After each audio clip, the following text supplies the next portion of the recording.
मैं नहीं चाहता हूं इतने ढेर सारे संत होते हुए भारत भूमि में आदि शंकराचार्य के जैसे, बुद्ध के जैसे, कबीर के जैसे, महावीर के जैसे, संत ज्ञानदेव के जैसे आपका इतने लोग होते हुए भी आपका जिंदगी अंधकार में क्यों है? आप भी कबीर जी के जैसे क्यों नहीं बने आज तक? आप भी वर्धमान महावीर जी के जैसे, गौतम बुद्ध के जैसे क्यों नहीं बने?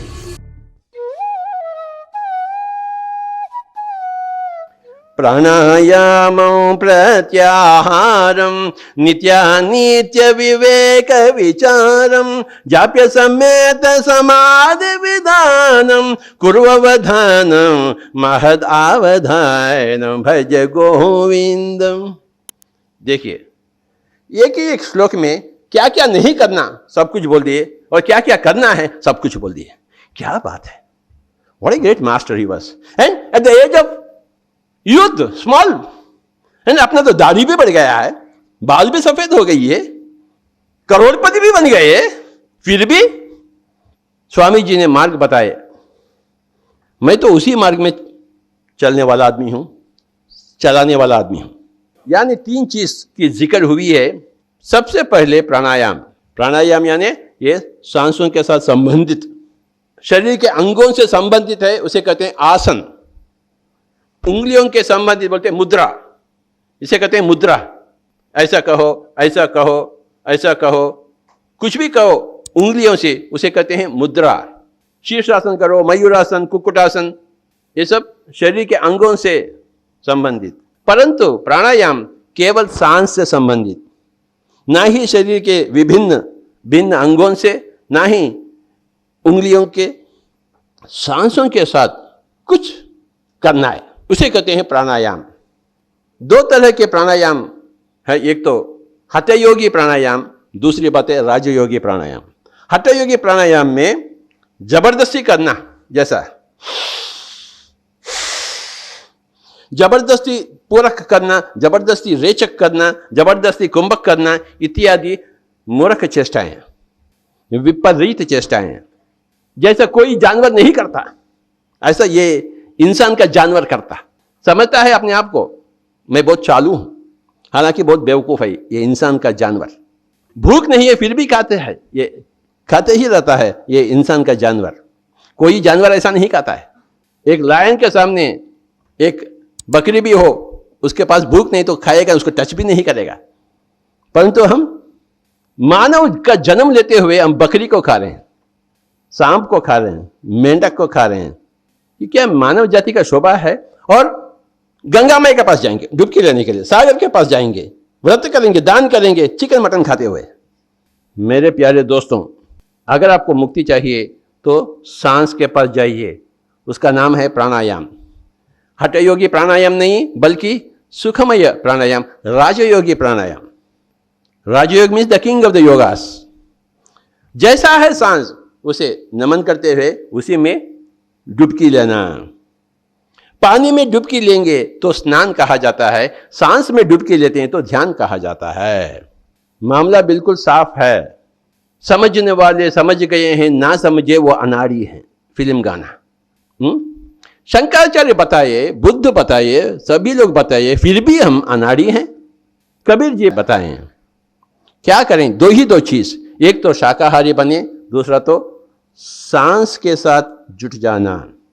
दो चीज अपने पास है, मन और सांस, दोनों का मिलन हो जाना। स्त्री और पुरुष का मिलन होता है तो संसार घटती है, मन और सांस का मिलन होती है तो निर्वाण घटती है। Very simple. बिना स्त्री और पुरुष का संसार होती क्या? अकेला स्त्री है, अकेला पुरुष है, संसार होता क्या? नहीं होता। मिलन तो चाहिए। मिलन का नाम है योग। युंजते इति योगः। योग का अर्थ है मिलन, मिलना, मिलना। दो चीज A प्लस बी मिलते हैं तो C प्लस डी आते हैं। A प्लस बी का मिलन नहीं होता तो C प्लस डी का जन्म नहीं होता है। A प्लस बी यानी स्त्री और पुरुष, C प्लस डी यानी बच्चा एक बच्ची, जन्म होते हैं। A प्लस बी यानी मन और सांस, जन्म होता है। एक दिव्य चक्षु का और एक ज्ञान चक्षु का, दो चक्षु आते हैं। दिव्य चक्षु का जन्म C, ज्ञान चक्षु का जन्म D। A plus B is equal to C plus D, 2 चक्षु आते हैं, हालांकि 4 चक्षु हैं। सब लोग कहिए, चर्म चक्षु, मनोचक्षु, दिव्य चक्षु, ज्ञान चक्षु, 4 चक्षु होते हैं। चर्म चक्षु यानी ये 2 आप जानते हैं। अगर ये बंद हो गए हैं तो हेलो कोई है क्या इधर, मुझे कुछ भी नहीं दिखाई दे रहा है। हालांकि सब कुछ है इधर, परंतु मुझे नहीं दिखाई दे रहा, क्योंकि मेरे आंखों में अंधकार है। जैसे ही मैं आंखें खोलिया, अरे इतने लोग आए हैं ध्यान में, चमत्कार की बात है। यह है चर्म चक्षु। दूसरा है मनोचक्षु, यानी मेरी माँ गुजर गई, 10 साल हो गई, फिर भी मैं आंखें बंद करूं और मेरी माँ को मैं सामने ला सकता हूं। जो जो जो जो घटा मेरे जीवन में, जो कोरोमंडल का जीवन, सब मेरे सामने आ जाते। कैसा कैसा मैं रायपुर, दुर्ग, भिलाई, इनके सामने कितने गांव में गया था, क्योंकि जो मेरे जिंदगी में घटी है मेरे मनोचक्षु में, कैसे भी मैं कितने बार भी मैं ला सकता हूं, उसे कहते हैं मनोचक्षु। परंतु मनोचक्षु के लिए चर्म चक्षु को बंद करना पड़ता है। ऐसा नहीं होता, पहले चर्म चक्षु बंद करे तो फिर मेरे माँ को मैं ला सकता हूँ। आपको, आपके माँ को मैं नहीं ला सकता क्योंकि देखा नहीं। मैं जो आपको चर्म चक्षु से नहीं देखे हैं वो मनोचक्षु में नहीं ला सकते। मैं ताजमहल देखा हूं, any time I can just close my eyes and bring my Taj Mahal into my mind's picture, understand? So that is मनोचक्षु। और तीसरा है, मनोचक्षु पाने के लिए चर्म चक्षु बंद करना ही पड़ता, तभी तो आप अच्छी तरह मनोचक्षु में आप सब कुछ देख सकते हैं जो बीत गया। और तीसरा है दिव्य चक्षु, यानी वो यहां होता है, आज्ञा चक्र, सुदर्शन चक्र, गुरु चक्र। कहिए, मूलाधार, स्वादिष्ठान, मणिपूरक, अनाहत, विशुद्ध, आज्ञा, 6 चक्र होते हैं, 6 चक्र। और ये चक्रातीत स्थिति है, 7 चक्र नहीं, 6 चक्र, 6 चक्र बोलते हैं, ठीक है ना? तो अंतिम चक्र है ये, इसे कहते हैं गुरु चक्र, आज्ञा चक्र, सुदर्शन चक्र। यहां आपकी मां गुजर गई, आपके पिता गुजर गए, अभी किधर हैं, किस दुनिया में हैं, आप यहां बैठकर देख सकते हैं। दैट इज दिव्य चक्षु। जैसे संजय ने महाभारत में धृतराष्ट्र के पास होते हुए पूरा महाभारत युद्ध का वर्णन किया, उसे कहते हैं दिव्य चक्षु। मनोचक्षु को पाने के लिए चर्म चक्षु को बंद करना पड़ता, और दिव्य चक्षु को पाने के लिए चर्म चक्षु और मनोचक्षु दोनों को भी बंद करना पड़ता है। That is the technology. If you want to activate your third eye, you have to remove the first eye and the second eye. If you want to have the second eye, you have to just remove the first eye. If you want to have the third eye, you must remove the first eye and the second eye. You have to make your mind empty also. मन को शून्य करें। तो जब मन को निर्मल करते हैं हम, तो दिव्य चक्षु का एक महान आविष्कार हो जाएगी। किसी के पास दिव्य चक्षु का आविष्कार हो गई, उसे कहते हैं ऋषि। योगी यानी मन को काबू ला लिया, मन को शून्य कर दिया, मनोचक्षु को खत्म कर दिया, तो योगी। एक दिव्य चक्षु का आविर्भाव हो गई तो ऋषि। चौथा चक्षु आएगा ज्ञान चक्षु, यानी ध्यान के बाद जो मिलता है, तीसरी अंक के बाद जो मिलता है, वो चौथा अंक है।